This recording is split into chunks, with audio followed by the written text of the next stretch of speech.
नमस्कार, बहुत बहुत स्वागत और अभिनंदन आप सभी का द डिबेट में। मैं ब्रजेश मिश्रा हूं। बहनों भाइयों, कोरोना वापस लौट आया है और वापस यूं ही नहीं लौटा है, इस बार बेहद ताकतवर, बहुत ही घातक और जानलेवा बनकर लौटा है। इस बार का कोरोना पहले बार के कोरोना से ज्यादा घातक है, ज्यादा ताकतवर है और ज्यादा तबाही फैलाने वाला है। दुनिया के जिन दूसरे मुल्कों में, जिसमें मुख्य रूप से यूरोप और अमेरिका शामिल है, जहां भी कोरोना की दूसरी लहर आई हुई है वहां तबाही है, वहां हालात बहुत ही खराब हो चुके हैं। यूरोप की स्थिति बहुत बदतर होती जा रही है। अमेरिका में अब तक 1,15,00,000 केसेस मिल चुके हैं और 2.5 लाख से ज्यादा अमेरिकी नागरिक मारे जा चुके हैं। कुछ दिन पहले एक वीडियो अमेरिका के एक शहर एल पासो का वायरल हुआ था। वहां के मुर्दा घरों में भी लाश रखने की जगह नहीं बची है, आईसीयू के बेड्स नहीं बचे हैं, मुर्दा घरों में भी जगह नहीं है। यानी आप जिंदा हैं तो आपके लिए अस्पतालों में जगह नहीं, और मर गए तो मुर्दा घरों में भी जगह नहीं। वहां मोबाइल ट्रकों में लाशें रखी जा रही हैं। हालात इतने खराब होते जा रहे हैं दुनिया भर में। मैं हमेशा से कहता आया हूं और अब 1 साल होने जा रहा है, कोरोना कोई मजाक का विषय वस्तु नहीं है। कोरोना कोई हल्के में लेने वाली बीमारी नहीं है। कोरोना कोई साधारण फ्लू नहीं है। अब तक दुनिया का कोई भी ऐसा वायरस अब तक नहीं है पाया गया जो इस कदर तबाही फैलाने वाला रहा हो, जिसने मानव से मानव में संक्रमण का स्तर इतना बड़ा और विकराल रहा हो। अब तक कोई भी एक वायरस दुनिया में ऐसा नहीं पाया गया जो कोरोना के रूप में पाया गया है। 1 साल हो गए हैं। 19 दिसंबर 2019 को पहली बार कोरोना वायरस डिटेक्ट ऑफिशियली किया गया था वुहान, चाइना में। अब हम नवंबर के आखिरी सप्ताह में चल रहे हैं, दिसंबर आने वाला है, यानी लगभग 1 साल होने जा रहा है। दुनिया की बड़ी से बड़ी शक्तियां, दुनिया से बड़े ताकतवर मुल्क, दुनिया में खुद को मेडिकल साइंसेज में सुपर पावर बताने वाली जर्मनी जैसी कंट्री भी घुटनों के बल बैठ चुकी हैं। कैसे? घुटनों के बल। कोई भी कंपनी अभी तक ऑफिशियली यह कहने की स्थिति में नहीं है कि यस वी डिड इट, यानी हमने वैक्सीन बनाई है। कोई भी यह कहने की हैसियत में ही नहीं है, कोई भी इस क्षमता में नहीं है, कोई भी इस हालात में नहीं है। स्थितियां बिगड़ती जा रही हैं। मेरे पीछे जो आप देख रहे हैं ये कोरोना का वर्ल्ड ग्राफ है और एक इंडिया का ग्राफ है। इंडिया में भले ही नंबर कम होते जा रहे हो, लेकिन बहनों भाइयों, वर्ल्ड के हालात देखिए कि वहां कोरोना लौट आया है, तो भारत में भी लौट रहा है। और लौटा किस रास्ते है? दिल्ली के रास्ते। लौटा किस रास्ते है? गुजरात के रास्ते। स्थितियां बिगड़ती जा रही हैं। दुनिया भर में 5,64,00,000 लोग अब तक डिटेक्ट हो चुके हैं जिन्हें कोरोना हुआ है। 13,50,000 लोग मारे जा चुके हैं कोरोना वायरस के चलते। आप कल्पना करेंगे तो सिहर उठेंगे कि भारत में 90 लाख केसेस आज की डेट तक डिटेक्ट हो चुके हैं। यह भारत का ग्राफ है कोरोना का, आप देख लीजिए।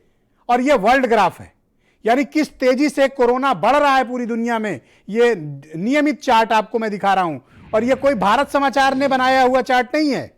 यह जॉन्स हॉपकिंस यूनिवर्सिटी अमेरिका, जो कोविड मामले की सबसे विश्वसनीय ट्रैकिंग ऑर्गेनाइजेशन है, वो ट्रैक कर रही है दुनिया भर में। यानी दुनिया में कोरोना लौटा है, नंबर ऑफ केसेस बढ़े हैं। हमें तैयार रहना होगा, क्योंकि जब टेम्परेचर डाउन होगा कोरोना फिर अटैक करेगा आपके ऊपर, लौट कर आएगा। और आ गया है दिल्ली और गुजरात के रास्ते। 90 लाख केसेस भारत में डिटेक्ट हुए और 1,30,000 हमारे भाई बहन, हमारे रिश्तेदार, हमारे दोस्त मारे जा चुके हैं।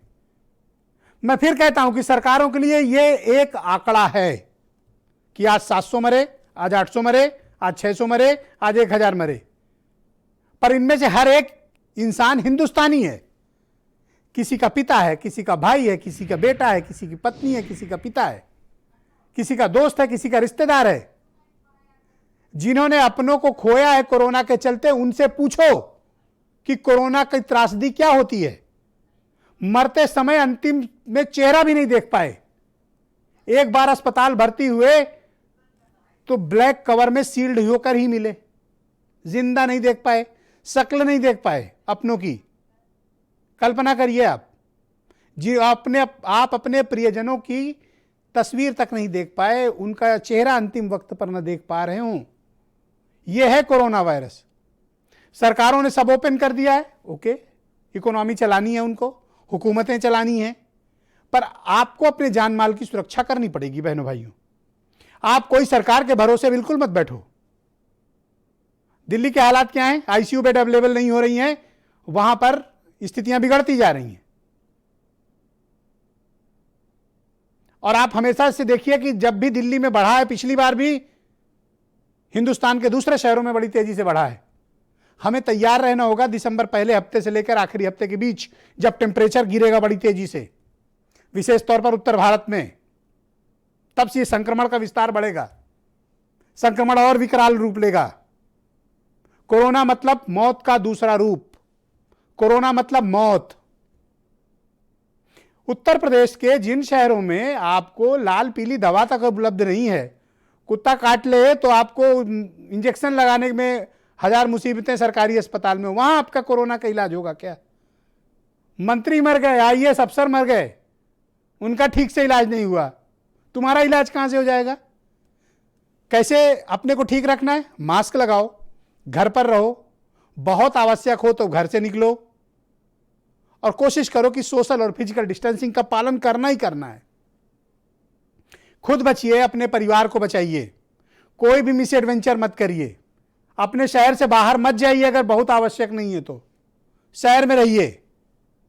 कोई पहाड़ नहीं टूटा जा रहा कि आपके बिना निकले कुछ होगा नहीं। 13,50,000 लोग दुनिया भर में मर गए, दुनिया चल रही है ना। तो अगर जीवित रहना है, अगर सकुशल रहना है, अपने परिवार को कोई समस्या प्रदान नहीं करनी है, तो कृपया कोरोना के स्थापित नियमों का पालन करें। इलाज इसका कुछ नहीं है, आपकी किस्मत है बच जाओ। एक भी दवा अब तक खोजी नहीं गई है, और जितना आप सोशल मीडिया पे ये चकल्लस पढ़ते हो, इसका कुछ मतलब नहीं है। फाइजर और दूसरी कंपनियां अभी अपने डेटा को इवैल्यूएट कर रही हैं, अभी इस स्थिति में भी नहीं है वैक्सीन लाने के कि वो अप्लाई कर सकें लाइसेंस के लिए।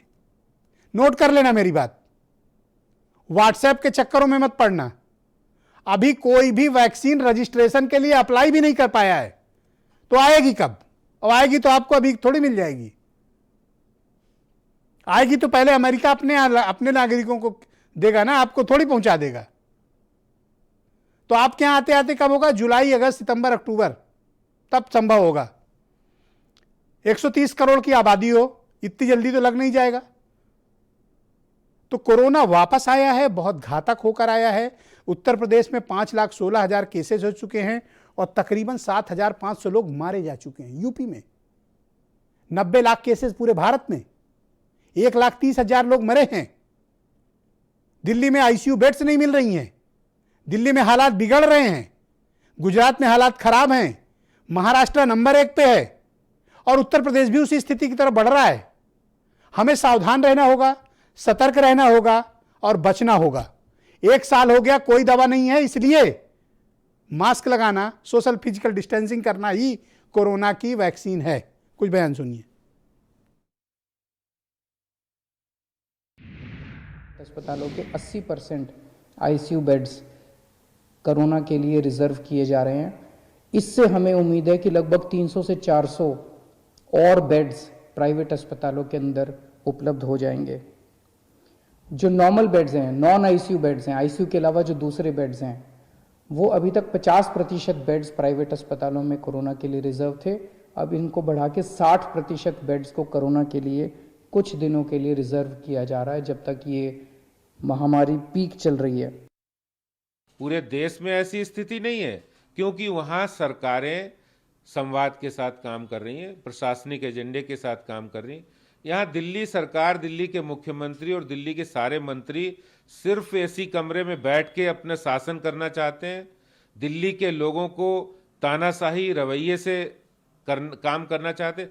एक संवाद कायम करते लोगों के साथ, तो आज ये स्थिति नहीं आती। कोविड अभी हमारे आपके बीच है, इसको बहुत गंभीरता से लेने की जरूरत है। सरकारों ने बहुत गलत समय पे लॉकडाउन किया था, असल में अब लॉकडाउन होना चाहिए था। ये निर्णय गलत थे, जिसको आज उत्तर प्रदेश की जनता और हिंदुस्तान की जनता भोग रही है।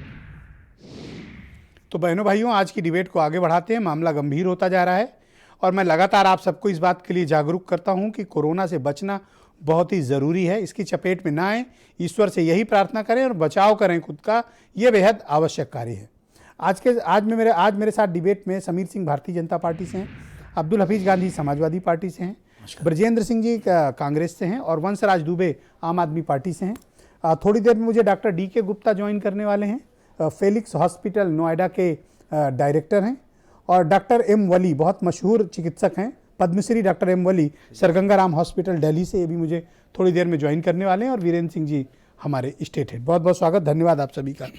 समीर जी, कार्यक्रम की शुरुआत में आपसे करना चाहता हूँ, कोरोना लौट कर आ गया, इसमें कोई दो राय नहीं है, क्योंकि दुनिया के दूसरे मुल्कों में आपने देखा होगा कि कोरोना की दूसरी लहर आ चुकी है, विशेष तौर पर यूरोप और अमेरिका में। स्पेशली आप फ्रांस, रूस, स्पेन, ब्राज़ील देख लें, इंग्लैंड देख लें, या इटली, जर्मनी देख लें, या अमेरिका देख लें, वहाँ हम सुन रहे थे कि दूसरी लहर आई है। लेकिन दिल्ली में पिछले 3-4 दिनों से हालात बिगड़ रहे हैं। यही स्थिति गुजरात की तरफ दिख रही है। अब मुझे लग रहा है कि जैसे जैसे तापमान गिरेगा, कोरोना बड़ी तेजी से फैलेगा। मैं आपसे जानना चाहता हूं कि उत्तर प्रदेश सरकार ने क्या अग्रिम तैयारी की है सेकेंड वेव से निपटने के लिए। देखिए ब्रजेश जी, आपने देखा होगा कि उत्तर प्रदेश के अंदर जब देश के अंदर कोरोना आया तो कोविड-19 के लिए उत्तर प्रदेश के मुख्यमंत्री आदरणीय योगी जी ने निरंतर योजनाएं बनाई, निरंतर प्रयास किया, और उस प्रयास का प्रतिफल रहा कि उत्तर प्रदेश के अंदर कोरोना से लड़ने में हम सफल हुए और अपनी स्थिति को हम इस स्थिति में ले गए कि आज उत्तर प्रदेश देश का ही नहीं, दुनिया का मॉडल बन चुका है। और आदरणीय योगी जी के प्रयासों को आज WHO भी सराह रही है और कह रही है कि उत्तर प्रदेश ने बहुत अच्छा काम किया। और मैं बड़े गर्व के साथ कह सकता हूं, उत्तर प्रदेश की 23 करोड़ जनता के लिए गर्व का विषय है कि हमको ऐसा नेतृत्व मिला जिसने कोरोना की लड़ाई में 2 कदम आगे निकल के स्वास्थ्य कर्मियों का उत्साह बढ़ाया, प्रशासनिक अधिकारियों का मेरी ये दिलचस्पी है जानने में कि सेकेंड वेव से कैसे निपटिएगा। सेकेंड वेव आ चुकी है, उससे निपटने की क्या तैयारी है? हम जब पहले वेव से निपट लिए तो सेकेंड वेव से निपटना हमारे लिए बहुत ही आसान है, बहुत कठिन नहीं है।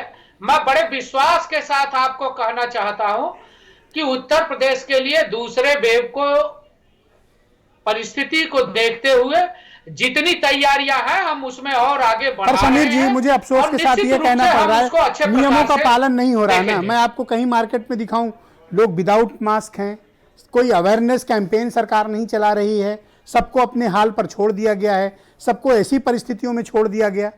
आप देखें कहाँ नियमों का पालन हो रहा है। नहीं, देखिए ब्रजेश जी, नियमों का पालन प्रशासन करा रहा है। 1 साल होने जा रहे हैं कोरोना को, 9-10 महीने हो गए हैं। हमको लगता है कि आप सब लोगों ने भी अपने माध्यम से भी रोजाना, शुरू के दिनों में आपने तो विशेष अभियान चला के आपको धन्यवाद देना चाहता हूं कि आपने लोग मास्क लगाए, दूरी बनाए, इसके लिए बहुत प्रयास आपने किया। इसके लिए मैं आपके चैनल को भी, आपको भी धन्यवाद देता हूं। और सरकारों ने भी हमेशा, आदरणीय मुख्यमंत्री जी ने भी इसका प्रयास किया है, सरकार ने प्रयास किया, हमारी पार्टी ने प्रयास किया, और हम सब लोगों ने उस विपरीत परिस्थिति में मेरी चिंता क्या है समीर जी, मास्क देना और मास्क बांटना और लोगों को जी, मेरी चिंता जानते हैं किस बात की है। भारत में नए केसेस मिलना कम हो रहे हैं, हमारे यहाँ ग्राफ नीचे आ रहा है, लेकिन चिंता इस बात की है कि जिस तरह से यूरोप और अमेरिका में हालात बिगड़े और वहाँ भी ग्राफ नीचे आया था अचानक, और उसके बाद अचानक से पेशेंट्स मिलना ज़्यादा शुरू हो गए थे, नंबर ऑफ न्यू केसेस बहुत तेज़ी से बढ़े थे। मेरा कहने का आज की डिबेट का आयोजित करने का तात्पर्य यह है कि सरकारों को जरा भी ढिलाई नहीं करनी चाहिए। जो भी आपके पास अवेलेबल रिसोर्स हैं उनको मोबिलाइज कर लीजिए, उनको डबल कर लीजिए, क्योंकि इस खतरे से बचा अभी नहीं जा सकता है, हालात बिगड़ रहे हैं। देखिए ब्रजेश जी, निश्चित रूप से सरकार गंभीर है, और आप देखे होंगे कि गंभीरता का परिणाम रहा कि माननीय मुख्यमंत्री जी अपनी टीम के साथ प्रतिदिन बैठते हैं। कोरोना कम हो गया तो भी बैठते थे, और आज बढ़ने की संभावना है तो भी बैठ रहे हैं। और आज ही प्रमुख सचिव स्वास्थ्य मेरठ मंडल के दौरे पर है, सरकार के निर्देश पर है। चूंकि दिल्ली के बढ़ने के नाते मेरठ मंडल उत्तर प्रदेश का एक मंडल ऐसा है कि जहां ज्यादा बढ़ने की संभावना है, क्योंकि एक बड़ी पॉपुलेशन दिल्ली आती जाती है, उसकी योजना के लिए भी सरकार तैयार है। कॉन्ट्रैक्ट ट्रेसिंग हो रही है, सरकार इन सब विषयों पर जागरूक है और काम कर रही है। और मैं निश्चित रूप से आपको आश्वस्त करना चाहता हूं और आपके चैनल के माध्यम से उत्तर प्रदेश की जनता को आश्वस्त करना चाहता हूं कि उत्तर प्रदेश के सक्षम नेतृत्व आदरणीय योगी जी के रहने के नाते उत्तर प्रदेश की जनता महफूज है और रहेगी। ओके, अब्दुल हफीज गांधी साहब, आप मुझे बताइए, ये तो कह रहे हैं कि हमने बहुत अच्छा काम किया, हमको तो अवार्ड मिलना चाहिए, हमें सम्मानित किया जाना चाहिए। आप बताइए कि आपके मुताबिक कोरोना को कैसे हैंडल किया? पहली वेव, अब दूसरी वेव दिल्ली तक आ चुकी है। अब मान के चलिए कि दिसंबर फर्स्ट वीक से हमें उसके लिए बहुत ही बोल्डली प्रिपेयर रहना पड़ेगा। क्या आपको लगता है कि उत्तर प्रदेश की सरकार इस पर गंभीरता से कुछ काम कर रही है अथवा नहीं? ब्रजेश जी, हमने पहली वेव में भी देखा था कि किस प्रकार से सरकार की जो असफलताएं हैं वो सामने आई थी। हमने देखा आइसोलेशन वार्ड में, क्वारंटीन वार्ड में कुव्यवस्था थी और वहाँ पर जो है गंदा पानी जो है कई वार्ड में जो है भरा पाया गया। गोरखपुर में भी हमने देखा कि किस तरह से हॉस्पिटल के अंदर गंदा पानी था और भी जगह देखा। खाने की समस्या देखी। हमारे सामने एक आगरा की घटना भी है जहाँ एक केला पाने के लिए वहाँ मरीज जो है किस तरह से गेट पर इकट्ठा थे। और भी हमने देखा कि लखनऊ जैसी जगह में बेड्स नहीं मिल रहे थे, बेड्स की काफ़ी कमी थी और मरीज इधर उधर टहल रहे थे लेकिन बेड्स नहीं मिल रहे थे। तो जो सरकार का जो दावा है कि हमने पहली वेव को बहुत अच्छी तरह से मैनेज किया था, तो मेरा मानना कुछ और है कि सरकार पूरी तरह से विफल रही थी। अब ये देखिए, कोरोना जो है 10 दिन से लेके 15 दिन के अंदर अपने आप ठीक होना शुरू हो जाता है। कई लोग ऐसे हैं जो अपने आप हॉस्पिटल गए बगैर सही हो गए। लेकिन मैं मानता हूं कि वह ईश्वरीय कृपा है और आपके अंदर की इम्यूनिटी है कि आप बच गए। आपका कोई दवा नहीं है, ना किसी की मेहरबानी है। जब कोई दवा ही नहीं है तो मेहरबानी कौन करेगा? ब्रजेश जी, बिल्कुल। जब लखनऊ जैसी जगह में जो कैपिटल है वहां पर सरकार असमर्थ है, तो हम जो डिस्टेंट डिस्ट्रिक्ट्स हैं उनकी हम कल्पना कर सकते हैं कि वहां किस तरह की। तो आप क्या चाहते हैं कि सेकंड वेव से निपटने के लिए गवर्नमेंट को क्या करना चाहिए? देखिए, मैं समझता हूं कि इंफ्रास्ट्रक्चर सरकार को बढ़ाना चाहिए, ज्यादा से ज्यादा टेस्टिंग बढ़ानी चाहिए, रैंडम सैंपलिंग करनी चाहिए और मैं समझता हूं कि डॉक्टर्स को भी जो है पीपी किट्स और टेस्टिंग किट्स ज्यादा से ज्यादा हॉस्पिटल्स के अंदर अरेंज करने चाहिए ताकि हम इसका एक प्रॉब्लम है अब्दुल हफीज गांधी साहब, इस समय आरटी-पीसीआर जो सबसे क्रेडिबल टेस्ट माना जाता है कोरोना का, उसकी संख्या कम हो गई है और एंटीजन टेस्टिंग ज़्यादा हो गई। एंटीजन के चांसेस 30 to 40% माने जाते हैं और आरटी-पीसीआर 70 to 80% करेक्ट माना जाता है।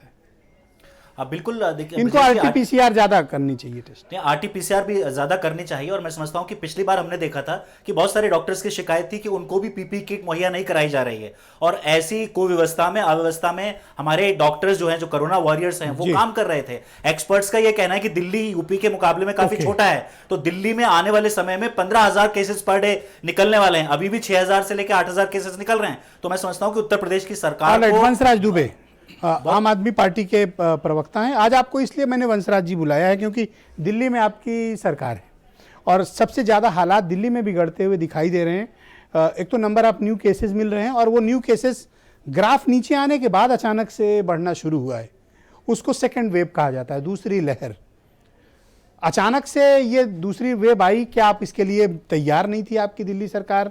आपके पास क्या अरेंजमेंट हैं और वहाँ क्या किया गया है? हमारी चिंता दिल्ली को लेकर उत्तर प्रदेश वालों की ये है क्योंकि हमारे एनसीआर का एक बहुत बड़ा हिस्सा दिल्ली ट्रेवल करता है, दिल्ली से रोजाना रोजी रोटी का रिश्ता है, तो हमारे लिए ये ज़्यादा चिंता का विषय है। ब्रजेश जी, देखिए, मुझे लगता है कि किसी भी बीमारी से लड़ने के लिए एक पॉजिटिव एटीट्यूड की बहुत ज़रूरत होती है। और जब आपने देखा कि एक पीक चल रहा था न्यूयॉर्क में, स्वीडन में और उसके बाद इटली में, जहाँ पे व्यवस्थाएं बद से बदतर हो गई थी, लोगों के मतलब जितने मरीज थे सारे कॉरिडोर में मिल रहे थे, अस्पताल खाली नहीं थे, एकदम बद से बदतर व्यवस्था हो गई थी, जहाँ पे मेडिकल फैसिलिटी बहुत ही अच्छी है।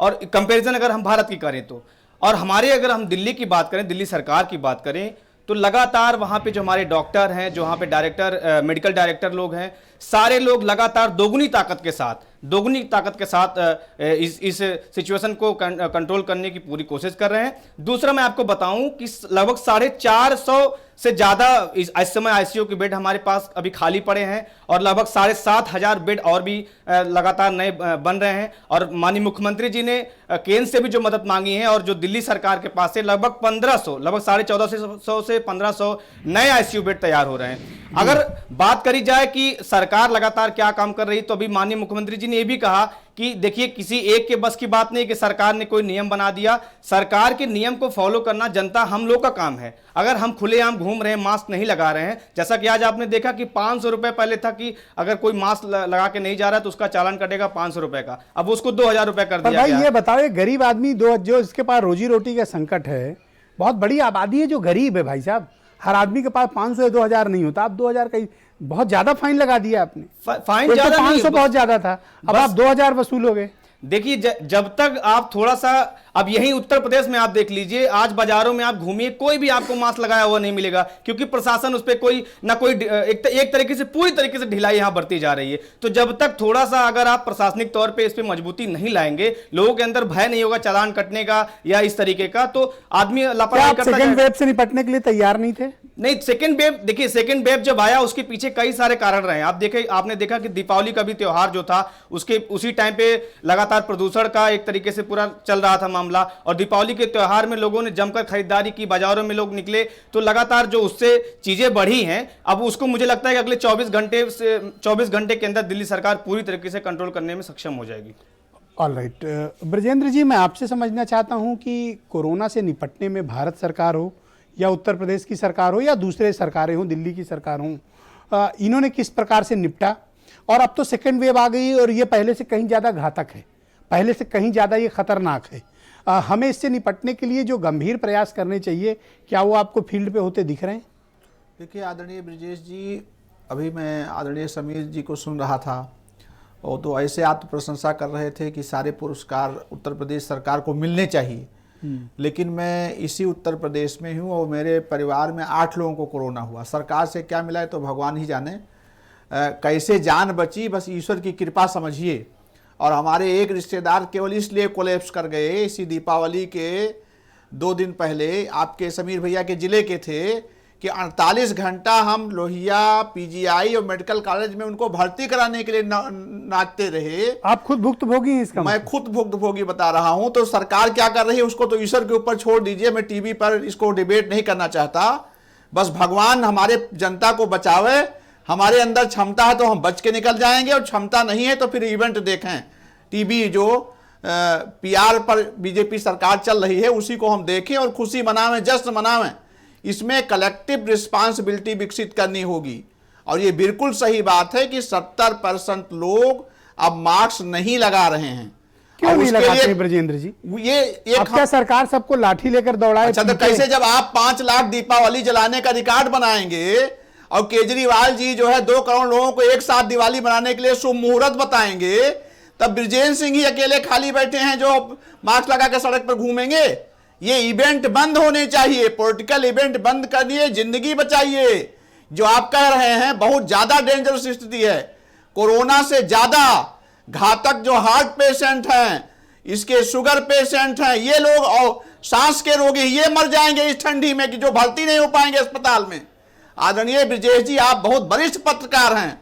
कोरोना के साइड इफेक्ट इतना घातक हैं जो कोरोना से 1000 गुना ज्यादा खतरनाक हैं। मैं सहमत तो हूं, पुराने मर्ज भी उभर आते हैं। हमें सरकार को, पॉलिटिकल पार्टियों को, समाज को, सबको सामूहिक रूप से एक मीटिंग करना चाहिए सरकार को, और एक सामूहिक प्रयास करना होगा मानवता को बचाने के लिए। यूपी सरकार ने अब तक विपक्षी दलों के साथ कोई बैठक नहीं की, 1 साल इसी के सारे विपक्ष को छोड़िए, टीम 11 के साथ पूरी सरकार चल रही है, अपने मंत्रियों से संवाद नहीं करते तो हमसे क्या पूछेंगे?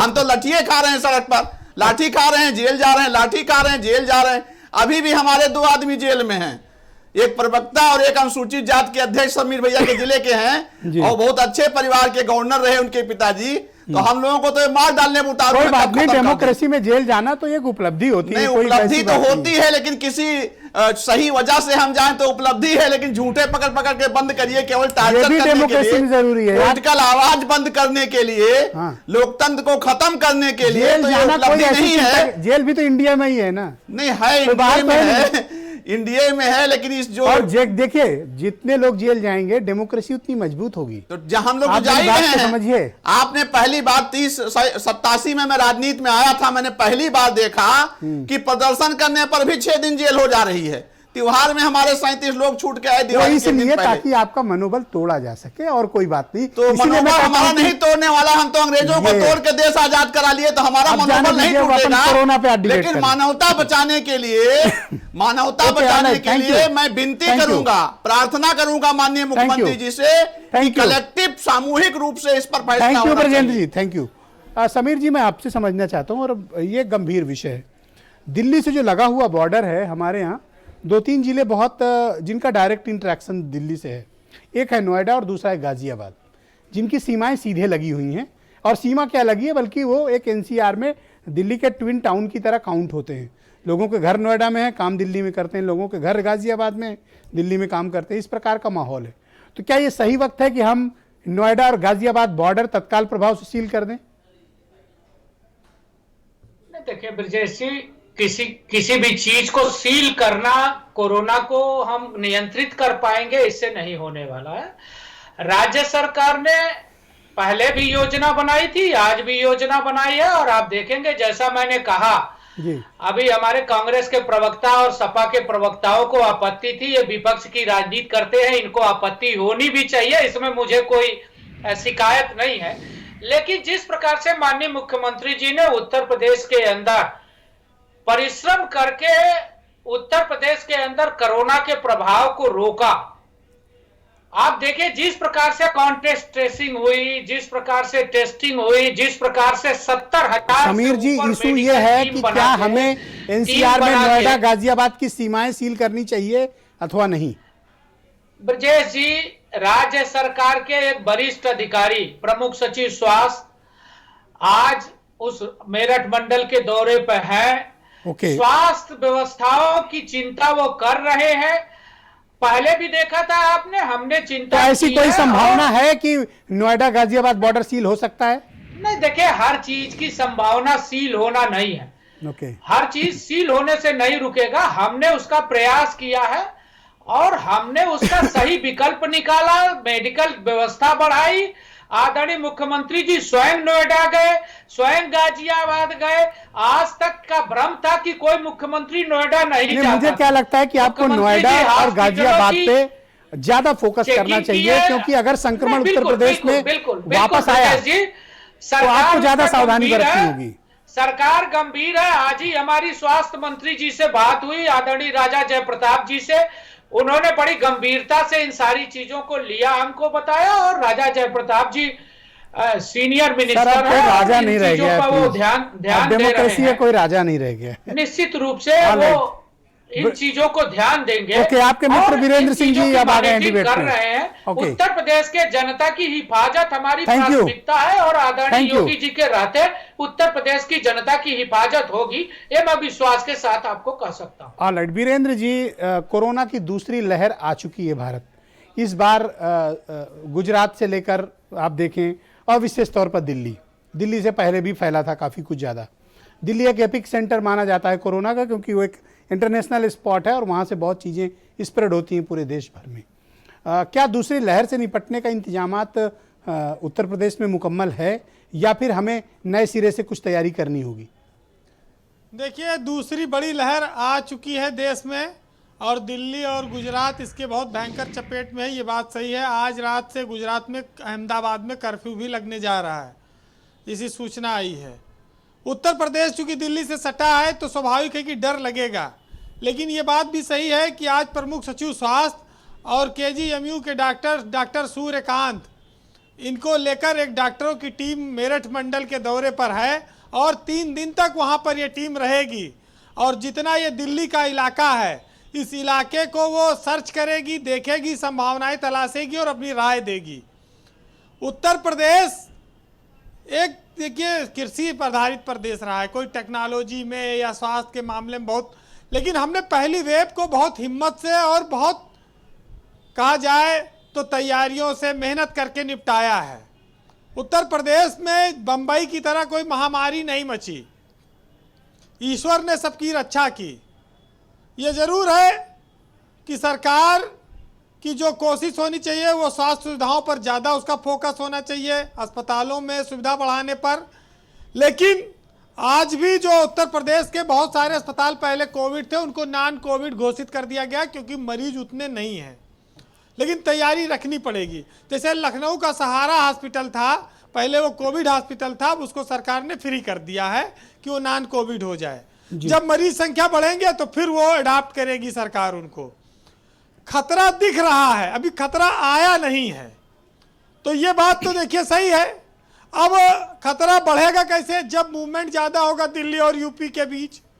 अब ये तो उनको सतर्कता बरतनी होगी जो लोग आवागमन कर रहे हैं। और पर सावधानी कहाँ बरत रही? मैं तो देख रहा हूँ दिल्ली नोएडा फ्री फ्लो है उत्तर प्रदेश में, खूब आइए जाइए कोई। हाँ, तो फ्लो तो देखिए रैलियों का भी है, देश में चुनाव हो रहे हैं, लोग खूब इकट्ठा होते हैं, खाना खाते हैं। शादी ब्याह के लिए हमको आपको परमिशन लेना है, रैली करने के लिए कोई परमिशन लेना है? सत्ताधारी दल जहाँ चाहे वहाँ रैली करे, उसको कौन रोक है? तो ये सब भी चीज़ें तो होती हैं, तो तमाम सारे अपवाद रहते हैं, इनको आप अपवाद मानिए। मैं तो इतना ही कहूँगा। देखिए भारत में सोशल डिस्टेंसिंग, सैनिटाइजर, ये सब सिर्फ आम जनमानस के लिए है। राजनीतिक दल के लिए महामारी एक्ट कोई लागू नहीं होता। और ये अगर लागू होता है तो कांग्रेस और आम आदमी पार्टी और समाजवादी पे, भाजपा पे नहीं। ये निरी ये दो लाठी खा के लेट जाने वाले सड़क पर, ये विजेंद्र सिंह एक लाठी बर्दाश्त न कर पाएंगे पुलिस की जाड़ा में, और इनको कितना पिटवाओगे आप? मैं थोड़ी बोला कि ये तो भाई कमजोर शरीर है। कांग्रेस की रीढ़ वैसे टूटी है उत्तर प्रदेश में, बीजेपी लाठी मार मार के और तोड़ देगी इनकी सरकार।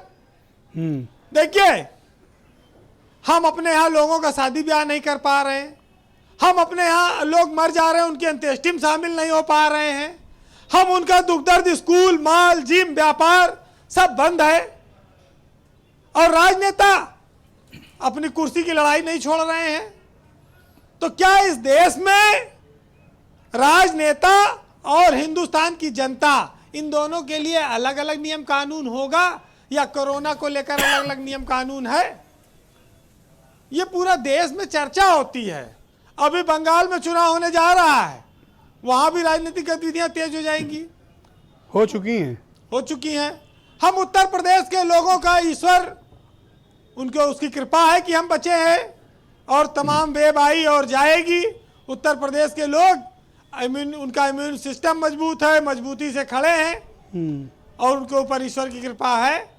देखिए कोई भी राज्य देश में इतना सक्षम नहीं है कि सबको इतना इलाज दे पाए, उसकी मजबूरी है। ये तो भगवान की कृपा से बच जाए वो बच जाए, और ये जो 8 महीना में जो बचे हैं वो ऊपर ईश्वर की कृपा है, सरकार का कोई बहुत योगदान नहीं है इसमें। जिसको कोरोना हो गया वो सरकार बचा लेगी। अब तो जाके देखिए कोरोना सेंटरों का हाल, लोग चिल्लाते हैं, कोई सुनने वाला नहीं है। ये तो कहिए कि लखनऊ में राजधानी में आप बैठे हैं, यहाँ पर 10 लोग कह दे सिफारिश लग जाएगी तो लोगों की सुनवाई हो जाएगी, लेकिन और जगह पे परेशानियां आती हैं क्योंकि स्वास्थ्य व्यवस्थाएं सीमित हैं, सरकार के संसाधन सीमित हैं, संख्या ज़्यादा है जी। बस एक चीज़ ये कहूँगा कि भारत में कोरोना वायरस तो ब्रजेश जी 1 साल से आया है। इसका नाम ही है कोविड-19, यानी 2019 से आया है, 20 खत्म हो रहा है, और लोग कह रहे हैं कि इसकी वैक्सीन आ रही है। अरे कहीं कुछ नहीं आ रहा, सब अभी। और बिहार में यही दिखा के ये चुनाव जीत लिए, फ्री वैक्सीन देंगे, और फिर वहाँ कुछ अता पता नहीं है। बिहार वाले इंतजार कर रहे हैं शायद वैक्सीन आवत पहले मिले, पता नहीं बंगाल की ओर ट्रक न चला जाए। अरे पहला ट्रक लेके ट्रंप भागेगा। लेकिन कोई भी सरकार हो अपने नागरिकों को मरने के लिए नहीं छोड़ सकती है जी। बीजेपी की सरकार है, उसके भी प्रयासों की सराहना होनी चाहिए। वो अपनी कोशिश कर रहे हैं, ईमानदारी से कर रहे हैं कि लोगों की जान बचाई जाए। अगर आज यहाँ अखिलेश यादव होते, मायावती होती, उनको भी ये करना पड़ता, क्योंकि हमारी और सबकी जवाबदेही सरकारों की जनता के प्रति है, और बेहतर इलाज देने का संकल्प लेना पड़ेगा। सरकार की जिम्मेदारी है जान बचाना, तो इसमें कोई शक नहीं। अच्छा है, और सरकारें अभी सतर्क हो जाए, सावधान हो जाए तो बहुत ही अच्छा है। जी वीरेंद्र जी। अच्छा, और जो सरकार के भरोसे बहुत बैठे हैं। कोरोना में आप कहते हैं लॉकडाउन लग गया, अर्थव्यवस्था बैठ गई, शराब बिकवानी पड़ी, अधिक दाम पे बिकवानी पड़ी, शराबियों के भरोसे टिकना पड़ा अर्थव्यवस्था को, तमाम आलोचना हुई। तो समस्या है लॉकडाउन से, अब फिर कैसे लॉकडाउन हो जाएगा, अब लॉकडाउन हो जाएगा देश कहाँ चला जाएगा, जीडीपी का क्या हो जाएगा, बेरोजगारी का आलम क्या हो जाएगा, स्कूल की फीस क्या होगी, तमाम सारी बातें हैं जी। तो चलिए 4 लाइन कहूँगा कि कोई बहुत सरकार के भरोसे ना रहे और ना कोई भगवान सब पर कृपा करे, उसी से आदमी बच सकता है। मैंने एक बार पहले भी सुनाया था, आज फिर सुनाऊंगा। अकबर इलाहाबादी का एक शेर है बहुत मशहूर कि खैर उनको कुछ ना आए फांस लेने के सिवा, और अब बचा ही क्या है सांस लेने के सिवा। और थी अंधेरी रात चोर आए, जो कुछ था सब ले गए, और बुढ़ा कर ही क्या सकता था सिर्फ खांस लेने के सिवा। बहुत सही है, बहुत अच्छा। धन्यवाद वीरेन जी, बहुत बहुत शुक्रिया आपका। मेरे साथ कार्यक्रम में पद्मश्री डॉक्टर एम वली साहब भी सम्मिलित हो चुके हैं और डॉक्टर डी.के. गुप्ता भी इस डिबेट में शामिल हो चुके हैं। मैं आप दोनों अतिथियों का बहुत हार्दिक स्वागत करता हूं इस डिबेट में। डॉक्टर वली, मैं आपसे समझना चाहता हूं, जहां आप दिल्ली में बैठे हुए हैं, हालात बिगड़ते जा रहे हैं और हम और आप मिलकर पिछले 1 साल से लगातार भारत के नागरिकों को, अपने बहनों भाइयों को जागरूक करते आ रहे हैं कि उन्हें क्या करना चाहिए। अफसोस की बात है कि कुछ लोगों ने पालन तो किया, लेकिन एक बड़ी मेजॉरिटी है जिसने पालन नहीं किया। और अब देखिए कि अब आप लोगों को दिल्ली जहां बैठे हुए हैं, सेकेंड वेव आ चुकी है और दिल्ली के हालात बिगड़ते जा रहे हैं। अब सरकार ने एक इमरजेंसी प्लान ज़रूर तैयार किया है, लेकिन मुझे लगता है कि जैसे जैसे तापमान गिरेगा अभी ये संक्रमण और विस्तार रूप लेगा। जी ब्रजेश जी, मैं तमाम आपके दर्शकों को यही बताना चाहूँगा कि ये हमारे लिए बहुत अच्छी बात नहीं है कि हम दिल्ली में बैठ के कोरोना को बढ़वा रहे हैं। ये कल मुझसे किसी ने पूछा कि क्या दिल्ली सरकार सो रही थी, तो मैंने कहा नहीं, सो नहीं रही थी, ज़्यादा जाग गई थी। तो ज़्यादा जागी थी, मेट्रो खुल गई थी, स्कूल की बात हो रही थी खोलने की, और शादी वादी में 200 कर दिए थे, और ये बसों में संख्या बढ़ा दी थी, और कई जगह खुल गई थी।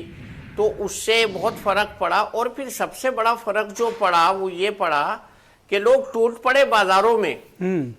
मतलब दिवाली क्या दिल्ली वालों ही की थी, पूरा देश क्या अंधेरे में सोना चाह रहा था। दिवाली बहुत ज़बरदस्त हो गई।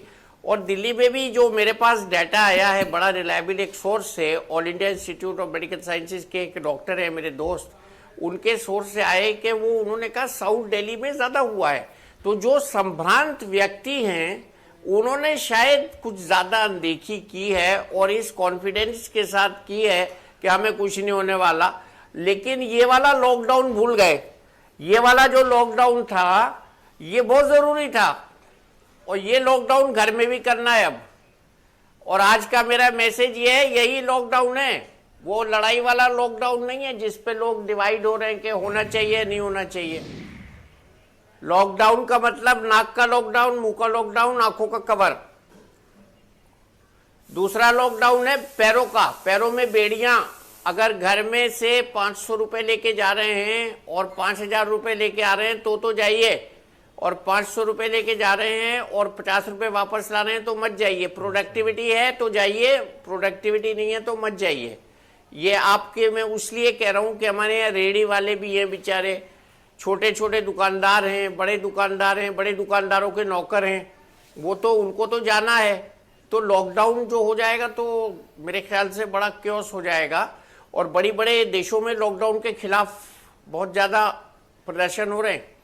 तो हमें लॉकडाउन यहाँ करना है, जो मैंने बताया है लॉकडाउन फेस पे करना है, और अनुशासन के साथ रहना है, और घर के अंदर भी मास्क लगा के रहना है, और सिंगल आदमी भी गाड़ी चला रहा है उसको भी मास्क लगाना है। और ये जो चेकिंग हुई है, और कल बड़ी अच्छी बात हुई है यूपी में, आपने पिछली बार एक प्रोग्राम किया था, मुझे अभी याद आ गई कि WHO ने जो यूपी गवर्नमेंट ने वो की है, ये जो रैंडम चेकिंग इसकी तारीफ नोएडा गाजियाबाद वगैरह में तो कराई है। और भी जो उन्होंने एक और बात की तारीफ की है, जो उन्होंने वो आइडेंटिफाई करते हैं ना इसमें कॉन्टेक्ट ट्रेसिंग, जी, उसकी भी तारीफ की है। जी। तो ये बड़ी अच्छी बात है, मैंने कहा आपके प्रोग्राम में बता जी दूं। जी बिल्कुल बिल्कुल। लेकिन इस समय की जो सबसे बड़ी जरूरत है ब्रजेश साहब, वो हमको अनुशासित रहना है। कोरोना हमारा अदृश्य दुश्मन है, कोरोना हमारा बहुत बड़ा दुश्मन हमेशा रहेगा। ये और फेसबुक कोरोना पर के बहुत से बाद लोग भी सवाल मैंने कहा पूछ रहे था हैं। कि मैं हम फेसबुक इससे पे पीड़ित होते। ये प्रोग्राम लाइव भी जा रहा है, तो सैकड़ों की तादाद में सवाल आ रहे हैं। एक सवाल पूछा गया है, मिर्ज़ापुर से हैं साहब ने सवाल ये किया है कि वली साहब से ये पूछिए कि वैक्सीन कब तक आएगी। वैक्सीन का मैं अभी आपको बता देता हूं। मेरे प्रिय दोस्त स्वास्थ्य मंत्री हर्षवर्धन जी ने आज ही बयान दिया है कि वैक्सीन जल्दी आएगी। उस जल्दी का मतलब है, देखिए वैक्सीन तैयार है हमारी। जो ये कोवैक्सीन है ना, इंडिजिनस इंडियन कोवैक्सीन, ये मेरी वाली भारत वाली भारत बायोटेक, ये तैयार है। इसका केवल परीक्षण करके 1-2 महीने के अंदर बता देना है कि स्वस्थ लोगों को मतलब आराम से लग सकती है, और ये इसके कोई वो नहीं है साइड इफेक्ट्स। पर इसका तो अभी ह्यूमन ट्रायल तो शुरू नहीं हुआ, और अगर ह्यूमन ट्रायल शुरू हुआ है तो इसके सक्सेस रेट क्या है? हो गया सक्सेस रेट क्या है? हो गया। हमारा सक्सेस रेट प्लेसिबो से मैच होगा। हम कॉमर्शियल सक्सेस रेट नहीं देंगे अमेरिकन और फाइजर की तरह, और उसकी तो तरह कहीं से जो तो अमेरिकन प्रमाणित वाले करनी ने पड़ेगी। दिए दुनिया में 94 देखिए वाली। प्रामाणिकता के 2 ही संस्थान हैं, या तो ईयू से करा लीजिए या अमेरिका से करा लीजिए। करेंगे बिल्कुल करेंगे। बिना हम प्रामाणिकता के healthy कोई इस volunteers तरह पे की भी try वैक्सीन करेंगे, लॉन्च placebo करना based ठीक भी रहेगा? करेंगे। बिल्कुल हमने किया ही नहीं। हम अनाउंस कर सकते थे 15 अगस्त को, हमने नहीं किया। हमने रेस्ट्रेंट किया, हमने स्पुतनिक की तरह अनाउंस नहीं किया। हमारे प्रधानमंत्री जी ने ऐसा कोई अनाउंसमेंट नहीं किया। इसका तो हम सक्सेस बिल्कुल रेट निकल सही कर ट्रैक कब पे तक हैं। आएगा? आपको और क्या हम- लगता है कितना वक्त और लग सकता है वैक्सीन पे? मुझको लगता है मार्च एंड। आ रहा हूं डॉक्टर डी के गुप्ता, मार्च एंड तक। मुझे और डॉक्टर क्षमा डी के गुप्ता याचना भी के साथ मुझे मार्च ज्वाइन कर एंड, चुके जी। हैं। डॉक्टर डी के गुप्ता बहुत स्वागत आपका। और आप देखिए कि दिल्ली यानी नोएडा जहां आप इस वक्त बैठे हैं उससे ठीक बॉर्डर पार सेकेंड वेव आ चुकी है। नोएडा को भी मैं दिल्ली का ही एक वो मानता हूं कि एक टेरिटरी वही है वो, यानी घूम फिर कर स्थितियों का सामना आप लोगों को करना ही पड़ेगा। तो क्या हमसे कोई लापरवाही हुई या दूसरी वेव आनी ही थी, हमें इसके लिए तैयार रहना है? जी सर, आप और हम पिछले 1 महीने पहले हम लोग मिले थे और 2-3 बार मिले थे, और हमने खूब अच्छे से बोला था जो अगली जो पीक आने वाली है वो मैन मेड होगी। हम लोग खुद ही इसको उत्पन्न करेंगे और हम डिसिप्लिन खोएंगे, हम लोग अवेयरनेस कम कर देंगे, और हम लोग क्या नाम है जो हम बार बार बात करते हैं फिजिकल डिस्टेंसिंग, मास्क की, हम लोग उसमें थोड़ा ढिलाई बरतेंगे। और जो फेस्टिव सीजन आएगा उसमें बाजार खुल जाएंगे, लोग भूल जाएंगे कोरोना कुछ है, और शायद उसी टाइम पीक आएगी। उस टाइम ठंड का मौसम होगा और वायरस को अच्छा प्रकोप बढ़ाने का मौका मिल जाएगा। तो बिल्कुल वही हुआ। जनता भी सोती रही और सरकार ने भी शायद ध्यान नहीं दिया। सरकार अपने दूसरे कामों में लगी रही, उसे लगा शायद कोरोना कंट्रोल हो गया है, नंबर्स कम हो रहे हैं, तो इसलिए उसको कोई फर्क ही नहीं पड़ा। जब दोबारा सर्ज आ गई, जब बेड्स कम हो गए, आईसीयू में न बेड्स नहीं है, वेंटिलेटर्स नहीं है, डेथ हो रही है, दिल्ली के पेशेंट नोएडा अब देखिए दिल्ली में हालात क्या हैं, दिल्ली में स्थितियां बिगड़ती जा रही हैं। सरकार जागी है। अब उन्होंने आज चीफ मिनिस्टर को 2-2 बार अपीयर होकर मीडिया में स्टेटमेंट देना पड़ा। बिल्कुल आपके चैनल के माध्यम से सबसे रिक्वेस्ट करूंगा कि प्लीज घर पे रहें और अपनी सावधानियों का पालन करें, कि बाहर जाने में बहुत खतरा है इस समय। जहां से फोन आ रहे हैं, हर घर में कोरोना पेशेंट है इस समय दिल्ली में। लगभग दूसरी वेव को लेकर दुनिया के क्या हालात हैं, थोड़ा ये भी दर्शकों को आप बता दें कि दुनिया के दूसरे देश में ये जो दूसरी वेव आई है ये कितनी खतरनाक है? क्या पहले से ज्यादा खतरनाक है या फिर ये नॉर्मल है? नहीं, हमने इससे सीखा ही नहीं। हमने देखा कि यूनाइटेड किंगडम में, यूके में, फ्रांस में दोबारा वेव आ गई थी और वहां लोग फिर दोबारा लॉकडाउन हो गया, सब कुछ हो गया। उसके बावजूद भी हमने उससे सीखा नहीं और हमने प्रिकॉशन को ढीला कर दिया। जनता ने इसका नियमों का पालन नहीं किया। सरकार ने नियमों को कड़ाई से उसका अनुपालन करने के लिए कोई प्रोग्राम है, कुछ फाइन कुछ करा ही नहीं, सो दैट सब लोग दोबारा फ्री हो गए। तो इसलिए सारी कठिनाई जो हमने देखा था लास्ट प्रोग्राम में कि अक्टूबर में, मिड अक्टूबर में जो हमारे नंबर्स कम हो रहे थे, डेथ कम हो रही थी, एक्टिव केसेस कम हो गए थे, डेली केसेस कम हो गए थे, वो सारे नंबर उलट गए। एक अंतर आपने देखा होगा, एक अंतर देखा होगा, ये जो सेकेंड वेव है इसमें आपको होम आइसोलेशन के पेशेंट्स कम मिलेंगे, इसमें आपको इन हॉस्पिटल और आईसीयू पेशेंट्स ज्यादा मिल रहे हैं। ये मुझे ज्यादा चिंतित करती है ये बात। तो इस हाँ, तो इसका कारण ये है कि हमने शुरुआत में जितने लोग जो हमारे कोमॉर्बिड लोग थे, जो हमारे बुजुर्ग लोग थे, जिनको डायबिटीज थी, हाइपरटेंशन थी, अस्थमा था, किडनी ट्रांसप्लांट था, ये सारे लोग घर के अंदर बैठे हुए थे। ये इनके अंदर कोविड स्ट्रेस, कोविड डिप्रेशन में जा रहे थे। तो इसके जो कोविड स्ट्रेस था, इसके वजह से ये लोग बाहर निकलने लगे और जो घर के जो यंग लोग थे, पॉपुलेशन, जो बाहर जाके इन्फेक्शन लाके इन सबको भी उन्होंने इन्फेक्ट कर दिया। तो जो कोमॉर्बिड पेशेंट्स हैं, उनमें अगर इन्फेक्शन होगा तो हम सब जानते हैं उनमें कॉम्प्लिकेशन ज्यादा होंगे, आईसीयू बेड्स की ज्यादा आवश्यकता होगी। यही शायद हो रहा है। और अभी भी दिल्ली में लगभग 30% पॉपुलेशन ही इन्फेक्ट हुई है, जो सीरो कन्वर्जन के हिसाब से 70% पॉपुलेशन वल्नरेबल है, जो बहुत बड़ी संख्या है। और खाली दिल्ली में नहीं, पूरे देश में, मैं बार बार कह रहा हूँ, ऐसी कंडीशन कई और राज्यों में भी आ सकती है, बिकॉज अभी भी हार्ड इम्यूनिटी के लेवल पे हम कहीं भी नहीं पहुंचे हैं। तो इसलिए अगर 60-70% तक इन्फेक्शन नहीं होता है, तब तक हमें बहुत सावधानी बरतनी चाहिए, स्लो रखना चाहिए। और वैक्सीन भी जो बात कर रहे हैं हम लोग, वैक्सीन अभी जो पहली वैक्सीन हमारे पास आएगी वो मोस्ट प्रॉब्ली एस्ट्राजेनिका वाली वैक्सीन जो है, जो ऑक्सफोर्ड यूनिवर्सिटी ने डेवलप करी है, उसके बाद सीरम इंस्टीट्यूट ऑफ इंडिया ने टाई अप किया है और लगभग 4.5 मिलियन डोज इन्होंने बना ली है। They are just waiting for the result of phase 3 trials in UK. और जैसे ही यूके गवर्नमेंट में उनको कुछ अप्रूवल मिलेगा, उसके बेसिस पे इंडियन जो ड्रग कंट्रोलर है वो भी हमें अप्रूवल दे देगा। तो मोस्ट प्रॉब्ली हमें अप्रूवल मिलने की संभावना दिसंबर में, किसी एंड में या मध्य दिसंबर के बाद मिलने की संभावना है। और जनवरी से वैक्सीन डिस्ट्रीब्यूट होना है, फरवरी से शुरू हो जाएगी। लेकिन वैक्सीन जो है डिस्ट्रीब्यूट होने में सालों लग जाएंगे। इतनी बड़ी जनसंख्या, 135 करोड़ लोग हैं, कम से कम 2 डोज चाहिए होगी, 2 महीने के अंतराल पे चाहिए होंगी, और उसके बाद 1 महीने बाद फुल इम्यूनिटी डेवलप होती है। मतलब 4 से 5 महीने वैक्सीन देने के बाद, पहली डोज पर लग जाएंगे वैक्सीन की इम्यूनिटी डेवलप होने में। तो जिस बैच को मिलेगी वो भी अप्रैल मई के बाद ही इम्यून होगा। तो अप्रैल मई तो मिनिमम हम सबको ध्यान रखना है। उसके बाद पहले हम वैक्सीन देंगे जो हेल्थ केयर वर्कर्स हैं, जो सीनियर सिटीजन हैं, जो डिफेंस पर्सनल हैं, उसके बाद पब्लिक का नंबर आएगा। वैक्सीन हमें शायद वैक्सीन पे ज्यादा फोकस नहीं करना चाहिए। Thank you sir, thank you sir, 8 महीने तक। Thank you sir. Abdul Hafeez Gandhi साहब, देखिए अभी जो हालात बता रहे हैं डॉक्टर साहब, बड़े क्रिटिकल पोजीशन है। यानी हम अगर वैक्सीन अर्ली एज पॉसिबल भी अवेलेबल होगी तो मार्च से मई के बीच का वक्त हो सकता है। और वैक्सीनेशन डिस्ट्रीब्यूशन प्रोग्राम ये एक अलग कॉम्प्लिकेटेड चीज़ें हैं, हमें सावधानी बरतनी चाहिए। जिसके लिए मैं तो कहता हूँ, आप लोग सिर्फ राजनीति कर वोट के लिए क्यों करते हैं, आप लोग पब्लिक अवेयरनेस के लिए भी तो कुछ काम करिए, कुछ ड्राइव ऐसी चलाइए। आपके पास लोगों के पास तो लाखों पॉलिटिकल वर्कर हैं, उनको भेजिए, लोगों को अवेयर कराइए। बिल्कुल ब्रिजेश जी, आपका कहना सही है। मैं समझता हूँ कि संयुक्त रूप से काम करने की ज़रूरत है, मीडिया को भी, पॉलिटिकल पार्टी को भी, सोशल एनजीओज जो होती हैं उनको भी, और सरकारों को भी। हमें ये भूल जाना चाहिए कि अब पॉलिटिकल बाउंड्रीज हैं।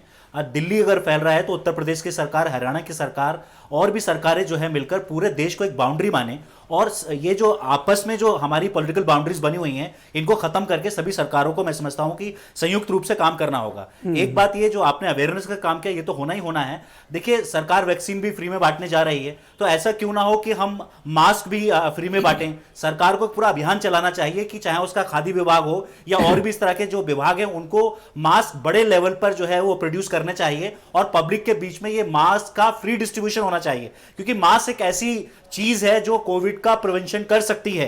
दूरी तो है ही है कि हमें एक फिजिकल डिस्टेंस करना है, लेकिन मास्क भी उतना ही जरूरी है। तो मैं सरकार से आग्रह करूंगा कि जो पैसा वो इंफ्रास्ट्रक्चर पे खर्च कर रहे हैं, टेस्टिंग किट पे खर्च कर रहे हैं, पीपी किट पे खर्च कर रहे हैं, तो मास्क का फ्री डिस्ट्रीब्यूशन लार्ज स्केल पर और वार फुटिंग पर होना चाहिए। इससे भी वंशराज दुबे, क्या वैक्सीनेशन डिस्ट्रीब्यूशन का कोई एक स्पेशल प्रोग्राम बनना चाहिए? इसको लेकर भी कोई कानून या पॉलिसी बननी चाहिए कि किन किन राज्यों में किन किन लोगों को उसकी प्रियोरिटीज तय होनी चाहिए? ऐसा तो है नहीं कि हमें वैक्सीन मिली तो हम अपने राज्य में लगा लेंगे, उसका एक प्रॉपर एक प्रोग्राम बनना चाहिए ना। देखिए आदरणीय ब्रिजेश जी, मुझे लगता है कि ये तो केंद्र की सरकार तय करेगी। ये तो बिहार में कमिट कराए हैं कि हम पहले वहां लगाएंगे। मैं उसी पे आ रहा था कि ये केंद्र की हमारी जो सरकार है, अब ये कल को ये नया चैलेंज होगा आने वाले टाइम में। मैं बता रहा हूं, बंगाल में चुनाव बहुत बड़ा मुद्दा बनेगा वैक्सीनेशन डिस्ट्रीब्यूशन। बंगाल में चुनाव होने जा रहा है, वहां भी अनाउंसमेंट कर देंगे कि सबसे पहले जो वैक्सीन है वो बंगाल वालों को मिलेगी, बिहार वालों को तो हम बाद में भी दे लेंगे, क्योंकि बिहारी लोग का इम्यूनिटी सिस्टम बड़ा अच्छा होता है। दूसरी बात आपने अभी कही कि जो लगातार बेड वहां पे दिल्ली सरकार के बेड जो है वो ऑक्यूपाई हो रहे हैं, मुझे लगता है कि आप इस बात को भी हमको ध्यान रखना होगा कि उत्तर प्रदेश और जो हरियाणा का पूरा क्षेत्र है जो दिल्ली से सटा हुआ है, लगभग 50% बेड जो है ये उत्तर प्रदेश और बिहार के लोगों को दिल्ली सरकार ने दे रखा है और वहां के ही मरीज वहां का इलाज चल रहा है। और बहुत खुशी है दिल्ली सरकार को कि हम उत्तर प्रदेश और हरियाणा के भी लोगों का इलाज कर रहे हैं। लेकिन ये इसमें भी अपना स्कोप तलाश लेते हुआ नाकारापन है, ये दिल्ली नाकारापन है ये उत्तर प्रदेश की योगी आदित्यनाथ की सरकार का और हरियाणा की सरकार का कि ये लोग यहां पे इलाज नहीं कर पा रहे। आप बताइए नोएडा का, गाजियाबाद का या फरीदाबाद का जो मरीज है वो आज उत्तर प्रदेश नहीं इलाज करवाता, वो जाके अपना दिल्ली में इलाज करवा पा रहा है क्योंकि उसको केजरीवाल सरकार पे भरोसा है। उसको यकीन है कि आज सरकार ने अभी आज स्टेप उठाया है कि 32 से 35 अस्पतालों में 80% बेड ओके, समीर सिंह आपको रिप्लाई देंगे। भाई समीर सिंह, सुना आपने इनकी बात? ब्रजेश जी ये अनाड़ी है, इनको कुछ भी नहीं पता है। बिल्कुल हम अनाड़ी है, कोरोना की वैश्विक महामारी हमने ऑक्सीमीटर में दलाली नहीं खाई, हमने ऑक्सीमीटर में दलाली नहीं खाई। सुन लो ना मैं ये कह रहा हूं कि समीर सिंह जी कह रहे हैं हम अनाड़ी हैं, हम बिल्कुल अनाड़ी हैं। हमने कोरोना की वैश्विक महामारी में हमने ऑक्सीमीटर में दलाली नहीं खाई, हमने दलाली नहीं खाई, किसने दलाली खाई? टेस्ट में दलाली नहीं खाई। योगी आदित्यनाथ की सरकार ने शमशान में दलाली खाई है। कोरोना की 800 रुपए का ऑक्सीमीटर आपने 5000 में खरीदा इसी सरकार में। घर से बाहर नहीं निकला, आपका मुख्यमंत्री कोरोना किट का क्या मामला है? बड़ा झूठ बोलेंगे आप उत्तर प्रदेश की जनता के सामने समीर सिंह जी। अरे इंसानियत भी आपसे शर्मसार हो रही होगी। टीवी चैनल पे बैठ के आप भारतीय जनता पार्टी की सरकार का आप गुणगान गा रहे हैं। इसी उत्तर प्रदेश में टूथपेस्ट में घोटाला हुआ है और जिन रिपोर्टरों ने क्वारंटीन सेंटरों का जिन रिपोर्टरों ने भ्रष्टाचार उजागर किया उनके ऊपर आपने मुकदमा किया है। एक सेकंड, अरे क्या हो गया आप लोगों को? एक सेकंड समीर सिंह जी, समीर जी अपनी पीठ में थपथपाइए।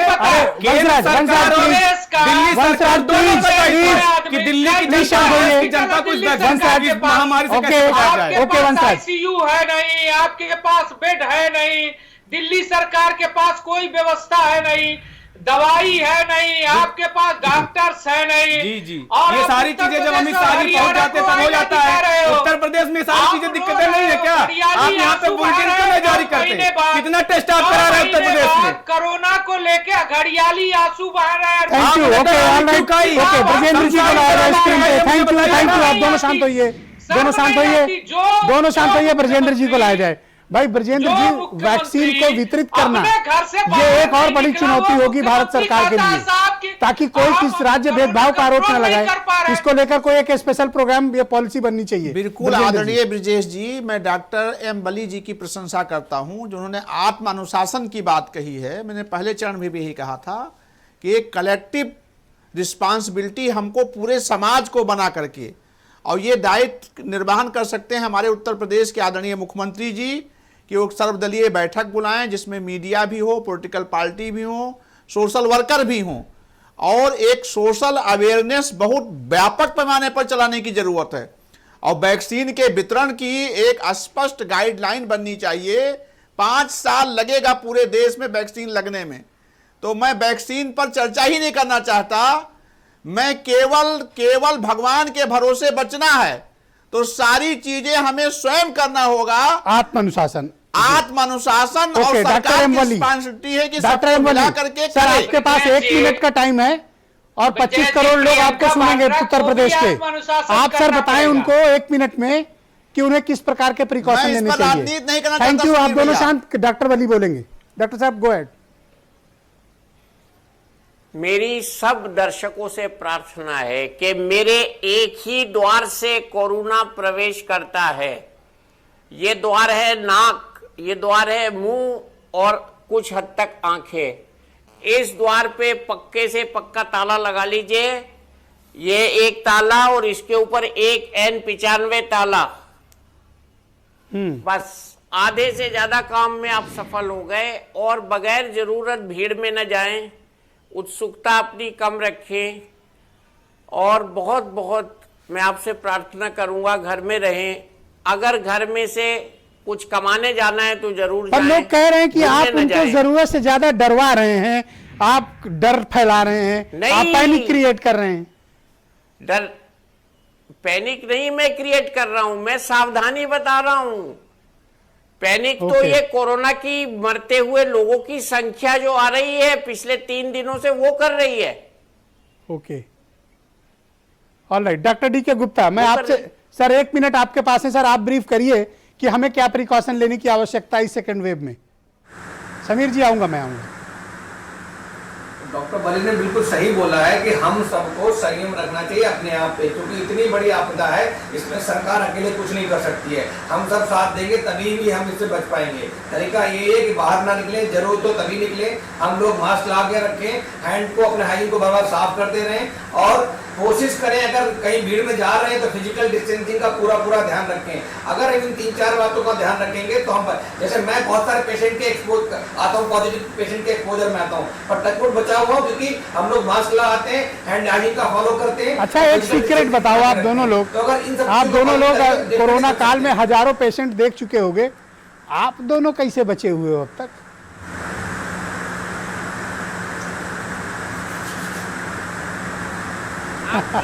तो साबुन से हाथ धोना और मास्क लगाना, 2 चीजें आप कर लो तो बहुत। Alright, yes Sameer Singh go ahead. Sameer Singh go ahead. देखिए ब्रजेश जी, अभी मैं कांग्रेस के प्रवक्ता को सुन रहा था और सपा के प्रवक्ता भी बता रहे हैं। कांग्रेस के प्रवक्ता को पहले प्रियंका वाड्रा और राहुल गांधी को सोशल डिस्टेंसिंग और मास्क लगाना सिखाना पड़ेगा। अरे जाने दीजिए, मत करिए, भारतीय छोड़िए, जनता आप लोग पार्टी की क्या बहुत politics- गंदी आदत है जो हर चीज में वो गंदी राजनीति करती है। हाँ। मैं उतना नीचे तक नहीं उतरना चाहता हूँ, और जो उतना नीचे तक समीर भैया मैं नहीं उतरना चाहता हूँ जितना नीचे तक भारतीय जनता पार्टी उतरना चाहती है। इसलिए मैं आपके सरकार से कुछ हो नहीं रहा है, आपके सरकार से कुछ नहीं हो रहा है, जनता अपने प्रयासों से बच रही है। आदरणीय योगी जी बड़े अच्छे से उत्तर प्रदेश को संभाल रहे हैं, अभी भी कुछ नहीं कर पा रहे हैं। मैं बताऊं तो मैं इस पर डिबेट में नहीं आना चाहता, वरना जनता डर जाएगी। WHO भी कर रहा है, आपके यहाँ अस्पताल में जाए बगैर ही रिपोर्ट निगेटिव की जाती है। फर्जी आंकड़े उत्तर प्रदेश में आते हो, उत्तर प्रदेश में सरकार। थैंक यू, आप दोनों शांत हो जाए कृपया। पर्याप्त समय दिया। यस, वंशराज की बारी है। वंशराज, आप कोरोना की स्कैम को लेकर कुछ कह रहे थे। Yes Vanshraj go ahead. Okay Sameer ji, thank you. Sameer ji thank you. इन दोनों की आवाज बंद। अरे आप लोग शांत हो जाओ ना, मेरे पास समय कम है। बोल लिया आप लोगों ने ना, बोल लिया, पर्याप्त बोल लिया। Yes Vanshraj go ahead please. देखिए आदरणीय ब्रजेश जी, मैं आपके चैनल के माध्यम से उत्तर प्रदेश की जनता के सामने हाथ जोड़ता हूं कि योगी आदित्यनाथ जी की सरकार के इंतजार में न रहिए कि सेकंड फेज में हमारा आपको कुछ भला कर पाएंगी। हकीकत में बता दूं, जिस सरकार ने इस कोरोना की वैश्विक महामारी में दलाली खाई, एक के बाद एक बताइए, जिसने टूथपेस्ट में घोटाला किया हो, कोरोना की किट में घोटाला किया हो, ऑक्सीमीटर में घोटाला खाया हो, और सस्पेंड किसको कर रहे हैं? पीआरओ को। ये लोग ऊपर से नीचे तक दलाली खिलवा रहे हैं और पीआरओ को सस्पेंड कर रहे हैं। उस बेचारे पीआरओ को बताइए उसकी क्या गलती है?